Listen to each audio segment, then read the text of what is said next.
शाळेला सुट्टी असल्याने पोहण्यासाठी गेलेल्या 3 मुलांचा शेततळ्यात बुडून मृत्यू झाल्याची दुर्दैवी घटना शुक्रवारी सायंकाळी चिकोडी तालुक्यातील इंगळी गावातील शेतामध्ये घडली आहे। मृत मुलांची नावे इंगळी गावातील पृथ्वीराज केरबा वय 13, अथर्व सोंदळगे वय 15 आणि समर्थ गडकरी वय 13 अशी आहेत। या तिघांनाही पोहता येत नव्हतं।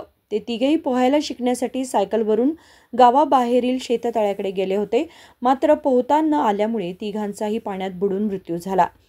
नेहमीप्रमाणे शेतमालक शेतात फेरफटका मारत असताना तळ्याजवळ सायकली उभ्या असलेले दिसल्याने त्यांनी तळ्याकडे पाहिले असता तिघांचे मृतदेह पाण्यात दिसून आले।